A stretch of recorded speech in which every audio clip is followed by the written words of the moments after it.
L'action d'avaler, ou la déglutition, est le processus par lequel les aliments passent de la bouche, dans le pharynx, et puis dans l'œsophage. Aussi simple que cela puisse paraître pour les personnes en bonne santé. La déglutition est en fait une action très complexe qui nécessite une coordination extrêmement précise avec la respiration puisque ces deux processus partagent la même entrée, le pharynx. L'absence de coordination se traduirait par l'étouffement ou les fausses routes.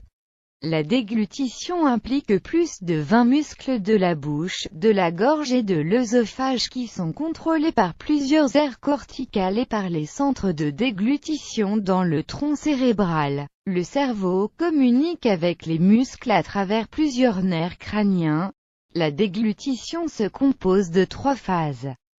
Phase orale ou buccale, ceci est la partie volontaire de déglutition, la nourriture est humidifiée avec de la salive et mâchée. Bol alimentaire est formé et la langue le propulse à l'arrière de la gorge, le pharynx. Ce processus est sous contrôle neuronal de plusieurs aires du cortex cérébral, y compris le cortex moteur. Phase pharyngée commence par la stimulation des récepteurs tactiles dans l'oropharynx par le bol alimentaire. Le réflexe de déglutition est déclenché et est sous contrôle neuromusculaire involontaire. Les mesures suivantes sont prises pour assurer le passage de la nourriture ou des boissons dans l'œsophage.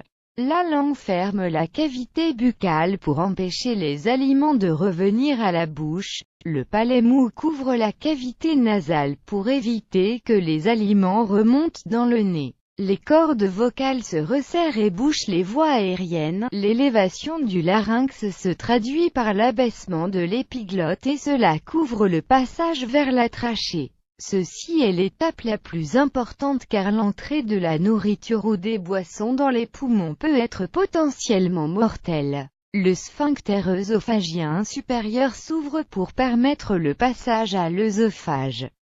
Phase œsophagienne, bol alimentaire est propulsé dans l'œsophage par péristaltisme, des ondes de contraction musculaire qui poussent le bol jusqu'à l'estomac. Le larynx descend à sa position initiale.